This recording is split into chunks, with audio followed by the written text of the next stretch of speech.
सभी सुनने वालों और छोटे बड़े सबको मेरी राम राम। हिंदू धर्म में माघ मास को बहुत अधिक महत्वपूर्ण माना गया है। इस माह में स्नान और दान करने से अखंड पुण्य की प्राप्ति होती है। ऐसा कहा जाता है कि जो व्यक्ति इस माह में गंगा स्नान करता है उसके सारे पाप धुल जाते हैं। अगर किसी कारणवश पूरे विधि विधान से अगर आप माघ का स्नान नहीं भी कर पा रहे हैं तो भी माघ मास महात्म्य की कथा हर रोज सुनना बेहद फलदायी होता है। आज से माघ का पवित्र महीना शुरू हो रहा है। माघ मास महात्म्य का एक एक अध्याय रोज सुबह चैनल पर अपलोड किया जाएगा और वहां से आप इसे सुन सकते हैं। हर रोज सुबह 6 बजे ये वीडियो अपलोड हो जाएगा।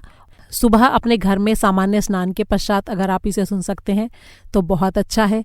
अगर उस समय टाइम ना हो तो पूरे दिन में कभी भी इसे सुना जा सकता है। माघ मास के महात्म्य में 25 अध्याय होते हैं। 25 दिनों तक हर रोज आप नया अध्याय सुन सकते हैं। साथ ही ये भी कहा जाता है कि इस माह में पाप प्रशमन स्तोत्र यानी कि समस्त पापनाशक स्तोत्र का यदि रोज पाठ सुना जाए तो मनुष्य से जाने में अनजाने में मन से वचन से या कर्म से जो भी भूल या अपराध हुए हों उन सब का निवारण या उन सब का शमन किया जा सकता है। यदि आप सच्चे मन से प्रायश्चित करके अपने पापों से छुटकारा पाना चाहते हैं तो उसके लिए इस माह में कुछ मिनट का समय निकालकर हर रोज पाप प्रशमन स्तोत्र का भी पाठ सुने, जो मनुष्य के सारे इकट्ठे हुए पापों का पूरी तरह से शमन और नाश करने वाला है। इस स्तोत्र का वीडियो भी मैंने चैनल पर डाल दिया है, जिसका लिंक आपको आई बटन में मिल जाएगा। वहां से आप इसे सुन सकते हैं। तो आइए शुरू करते हैं माघ मास महात्म्य के पहले अध्याय की कथा। माघ मास महात्म कथा, पहला अध्याय। बड़े ही प्राचीन काल का विवरण है कि एक समय अत्यंत पवित्र तीर्थ स्थल नैमिषारण्य में 88,000 ऋषिगण इकट्ठे हुए। ये सभी इकट्ठे हुए ऋषिगण सामूहिक प्रार्थना करते हुए श्री सूत जी से निवेदन करने लगे, हे महामुने, आप सारे प्राणियों का हित करने वाले पुण्यात्मा हैं, वेदों, शास्त्रों और धर्म के ज्ञाता हैं। हमारी प्रार्थना है कि कृपया हमें सारे भोग सुखों और साथ ही मोक्ष देने वाले माघ मास के महत्तम को विस्तार से सुनाने की कृपा करें। ऋषिजनों की नम्रता से भरी भक्ति भाव से प्रेरित इस प्रार्थना को सुनकर सूत जी बोले, हे ऋषिगणों, सारे दैहिक, दैविक और भौतिक सुखों को देने वाली, सारे पापों का नाश करने वाली और मोक्ष प्रदान करने वाली माघ मास की इस महान कथा का महात्म मैं तुम्हें सुनाता हूँ। इसे सभी लोग एकाग्रचित्त होकर ध्यान से सुने। इस माघ मास के व्रत को पूरे विस्तार से महात्म के साथ सबसे पहले भगवान शंकर ने देवी पार्वती को सुनाया था। इसलिए इस महाव्रत के महात्म को सबसे पहले लोगों के कल्याण के लिए प्रकाश में लाने वाले देवाधिदेव श्री शंकर जी ही हैं। बड़े ही प्राचीन काल की बात है कि एक बार कैलाश पर्वत पर निवास करने वाले, संसार का मंगल करने वाले देवों के देव भगवान शिव के चरण कमलों में भक्ति के साथ प्रणाम करके देवी पार्वती ने उनसे निवेदन किया, हे प्रभु, मुझे आपके श्रीमुख से अब तक अनेक प्रकार की कथाओं और तीर्थों के महात्म सुनने का सौभाग्य प्राप्त हो चुका है, लेकिन इस समय माघ मास का महात्म सुनने की मेरी बड़ी तीव्र इच्छा हो रही है। इस माघ मास का महात्म इतना दिव्य प्रभावशाली है कि इसके प्रभाव से स्त्री पुरुष संसार के सारे दुखों से छुटकारा प्राप्त कर मुक्ति को प्राप्त करते हैं। इसलिए कृपया इस माघ मास के व्रत के महत्तम को पूरे वर्णन सहित स्पष्ट करें कि इस व्रत का सबसे पहले किसने पालन किया था, इसका विधि विधान क्या है और आराध्य देव कौन है। देवी पार्वती के इस प्रकार भक्तिभाव पूर्वक जिज्ञासा प्रकट करने पर प्रसन्न होकर शंकर जी कहने लगे, हे देवी पार्वती, आपकी भक्ति भावना और धार्मिक रुचि से प्रेरित होकर मैं माघ मास की कथा का महत्व पूरे विस्तार से आपको सुनाता हूँ। इस कथा के केवल सुनने मात्र से ही मनुष्य के मन, वाणी और कर्म द्वारा किए गए सारे पापों का नाश हो जाता है और ये नश्वर शरीर त्यागने के बाद विष्णु लोक की प्राप्ति होती है। अब आप ध्यान से इस कथा का श्रवण करें। भूमंडल के सारे राजाओं महाराजाओं में श्रेष्ठ पुण्य आत्मा प्रतापी इक्ष्वाकु वंशी महाराजा दिलीप ने एक समय उत्तम वस्त्र धारण कर प्रजाजनों से पूजित होकर ऋषिगणों द्वारा मंगल अभिषेक ग्रहण कर पैरों में सुंदर जूता पहन सिर पर नीली पगड़ी धारण कर और कवच और धनुष बाण धारण करके अपने अनुचरों सहित पूरी तरह से सुसज्जित होकर वन में शिकार के लिए प्रस्थान किया। उनके अनुचर और सहायक भी सभी तरह के अस्त्र शस्त्रों से पूरी तरह सुसज्जित थे। वन में पहुंचकर वे सभी शिकार प्राप्त करने के लिए इधर उधर दौड़ने लगे। जैसे ही किसी अनुचर को कोई शिकार नजर आता वैसे ही वो महाराज दिलीप को सूचित करता। इस तरह राजा और उनके अनुचर और सहायक शिकार के लिए पूरे वन का मंथन करने लगे। राजा ने अनेक हिरणों और जंगली सुअरों आदि का शिकार भी किया। इस समय वे सभी बड़े ही उत्साह में अपने अपने घोड़ों पर चढ़कर पूरे वन में फैल गए थे और शिकार में मदमत्त होकर पूरे वन में विचरण कर रहे थे। राजा और उसके विशाल समूह द्वारा की गई इस भागदौड़ से पूरे जंगल की शांति इस समय भंग हो चुकी थी। सभी पशु पक्षी हिंसक और अहिंसक का भेद भुलाकर डरे हुए अपनी प्राण रक्षा के लिए इधर से उधर भाग रहे थे। राजा और उसके अनुचर तो शिकार के आनंद में पूरी तरह मदमत्त हो रहे थे, लेकिन वन के पक्षी डर कर शोर करते हुए इस पेड़ से उस पेड़ पर उड़कर बैठ रहे थे। हिरणों के झुंड घबराए हुए भागे जा रहे थे। हिरणों के छोटे छोटे बच्चे भी भयभीत होकर इधर उधर भाग रहे थे। सियार अपनी मांदों से निकलकर चिल्लाने लगे थे। उल्लू दिन के समय में ही अपने कोटरों से निकलकर कर्कश ध्वनि में बोलने लगे थे। पूरे वन में भय और भागदौड़ छा गई थी। वन में ये अशांति और अव्यवस्था राजा और उसके अनुचरों की भागदौड़ से पैदा हुई थी। कहीं कहीं शेरों के पैरों के निशान भी नजर आ रहे थे। भीषण वायु के प्रकोप से पूरे वन में दावाग्नि भी फैल गई थी। कहीं कहीं राजा और उसके अनुचरों के बाणों से घायल हिरणों के रक्त से धरती लाल हो रही थी। कहीं कहीं पर वन का वातावरण मोहक और सुंदर भी नजर आ रहा था। हरे भरे वृक्षों, लताओं और पुष्पों से सज्जित वन की शोभा बड़ी ही मोहक दिखाई दे रही थी। राजा इसी तरह अपने अनुचरों सहित शिकार करता और विश्राम करता हुआ आगे ही आगे बढ़ता जा रहा था। अब राजा सिंह का शिकार करने को व्याकुल हो रहा था, पर पूरे वन में अभी तक उसे एक भी सिंह नजर नहीं आया था।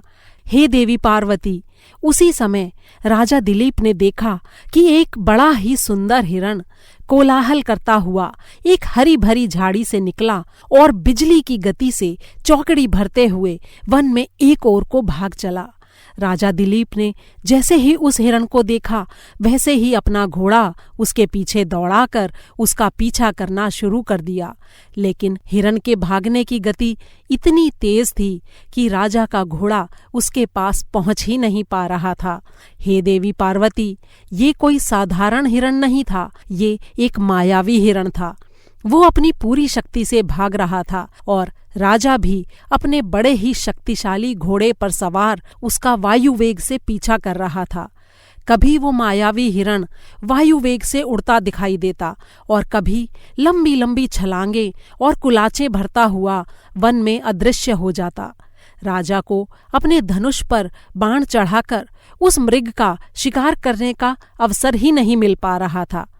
इस प्रकार बड़े ही कठिन मार्गों से गुजरता हुआ और राजा को भ्रमित और श्रमित करता हुआ वो हिरण कठिन दुर्गम मार्गों से भागता हुआ पेड़ों और लताओं से पूरी तरह से ढके हुए वन के बड़े ही दुर्गम प्रदेश में घुसकर अचानक अदृश्य हो गया। राजा भी हिरण पर अपनी नजर जमाए हुए और धनुष पर बाण चढ़ाए हुए वन के उस अत्यंत दुर्गम भाग में दाखिल हो गया। राजा के अनुचर और सहायक भी राजा के पीछे पीछे वन के उस भाग में चले गए, लेकिन वन के इस भाग में राजा और उसके अनुचरों को मृग कहीं दिखाई नहीं पड़ा। पता नहीं वो कहाँ अदृश्य हो गया था। सब लोग बड़े ही हैरान और परेशान थे। साथ ही अब तक वे बुरी तरह थक चुके थे। उसी समय श्रम के कारण थके हुए राजा को प्यास का अनुभव हुआ। वो और उसके अनुचर प्यास से व्याकुल हो किसी तालाब की तलाश में इधर उधर भटकने लगे। हे देवी पार्वती, उसी समय प्यास से व्याकुल राजा और उसके अनुचरों ने एक बड़ा ही सुंदर जलाशय देखा। इस जलाशय की शोभा देखकर राजा और उसके अनुचरों का मन प्रसन्न हो गया। सरोवर में खिले कमलों को देखकर वे सब बड़े ही प्रफुल्लित हो गए। सरोवर का जल बड़ा ही स्वच्छ, निर्मल और पारदर्शी था। जल में मछलियां विहार कर रही थीं। जलाशय में सुंदर सुंदर कमल खिले थे। जलाशय के किनारे घने छायादार वृक्षों का समूह उस सरोवर की सुंदरता को और भी बढ़ा रहा था। सरोवर का जल और उसके आसपास का वातावरण बड़ा ही सुंदर और मन को मोह लेने वाला था। विशाल दुर्गम वन में स्थित ये सरोवर ऐसे प्रतीत हो रहा था जैसे किसी पुण्य आत्मा ऋषि का आश्रम हो। ये जलाशय वन में मरुस्थल के जलागार की तरह था। इसके पास आने मात्र से ही मन की अशांति और शरीर की थकान का नाश होता था। ये सरोवर प्राणी मात्र के कल्याण भाव से सूर्य और चंद्र की तरह स्थित था। इसके सुंदर और निर्मल जल को देखकर ही राजा का मन प्रसन्न हो गया। वो अपना सारा श्रम और थकान भूल गया। सरोवर को देखकर राजा का मन ठीक उसी प्रकार प्रसन्न हो गया जिस प्रकार जल से भरे मेघों को देखकर चातक की व्याकुलता समाप्त हो जाती है। थोड़े समय तक राजा और उसके अनुचर घोड़ों पर चढ़े चढ़े ही जलाशय की शोभा निहारते रहे। फिर अपने अपने घोड़ों से उतरकर उन्हें जलाशय के किनारे पेड़ों से बांधकर वे सभी विश्राम करने लगे। थोड़ी देर में थकावट दूर होने पर और पसीना सूख जाने पर सबने सरोवर के निर्मल जल में स्नान किया और उसके बाद संध्या उपासना करके सबने भोजन किया। भोजन के पश्चात राजा अपने अनुचरों सहित सरोवर के वृक्षों की छाया में विश्राम करने लगा। सभी अपने अपने वस्त्र बिछाकर नींद में डूब गए। थकावट के बाद स्नान भोजन करके सोने से सबको खूब अच्छी और गहरी नींद आई। संध्या काल में सूर्यास्त की बेला में जब वे सब नींद से जागे तो सभी अनुचर राजा के सामने हाथ जोड़कर खड़े हो गए और बोले, महाराज, अब हमारे लिए क्या आज्ञा है? तब राजा ने अपने अनुचरों को वहीं पेड़ की छाया में विश्राम करने की आज्ञा दी। तब वे सब प्रकाश आदि की व्यवस्था कर रात्रि भोजन करके अपने अपने वस्त्र बिछाकर सोने की तैयारी करने लगे। विश्राम करने के पूर्व राजा के अनुचरों ने सरोवर पर आने वाले जीवों को पकड़ने के विचार से उस तट को चारों ओर जाल से ढक दिया। ऐसा करके राजा के अनुचर राजा सहित अपने अपने वस्त्रों पर लेटकर विश्राम करने लगे। इतनी कथा कहकर भगवान शंकर पार्वती जी से बोले, हे देवी, देखो मनुष्य कितना अज्ञानी, कितना स्वार्थी और कितना हिंसक है कि इस छोटे से जीवन में वो लोभ, मोह और पाप के वशीभूत होकर हिंसक से हिंसक और नीच से नीच कर्म करने में भी संकोच नहीं करता है। मनुष्यों के ऐसे निंदनीय कर्मों को देखकर बड़ी ही वितृष्णा होती है। पता नहीं क्यों ये अज्ञानी मनुष्य वनों में विचरण करने वाले इन निर्दोष पशु पक्षियों और जलचरों की हत्या करता है। ये निर्दोष अहिंसक प्राणी तो मनुष्य की सेवा उसके परिवार और स्त्री पुत्रों से बढ़कर निस्वार्थ भाव से करते हैं। इनकी हत्या करना घोर पाप है। इनकी किसी भी स्वार्थवश हत्या करने वाले के सभी दान, यज्ञ, तप इत्यादि सब व्यर्थ हैं। उसे स्वर्ग सुख की प्राप्ति होना असंभव है। हे देवी पार्वती, इस संसार में अहिंसा से बढ़कर कोई धर्म नहीं है और हिंसा से बढ़कर कोई पाप नहीं है।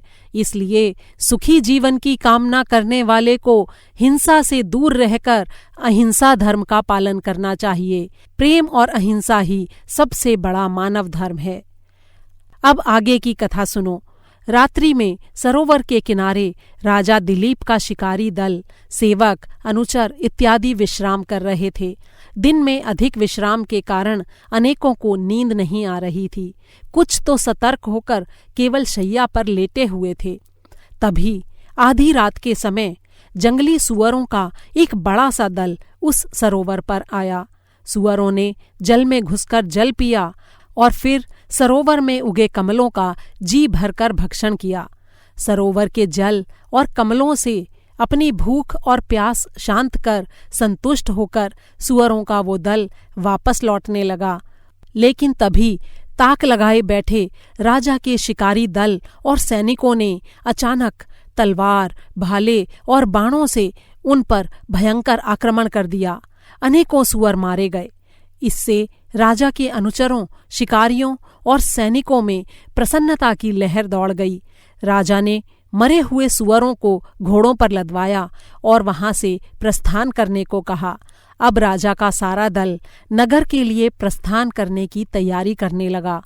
सभी लोग बेहद प्रसन्न थे और जंगली सुअरों के शिकार से उनके मन में संतोष तथा प्रसन्नता थी।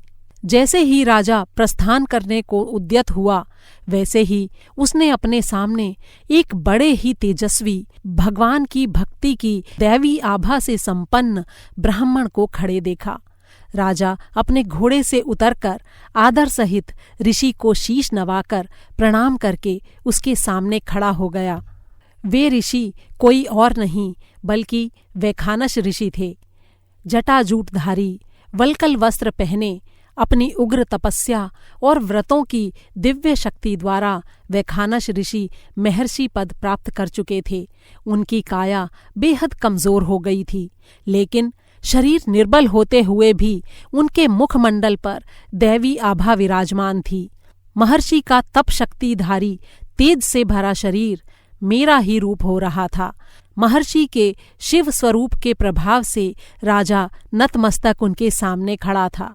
महर्षि वैखानस ने राजा के बहुमूल्य वस्त्र आभूषणों और शस्त्र अस्त्रों से सजे दल बल को देखकर पहले ही उसके राजा होने का अनुमान लगा लिया था।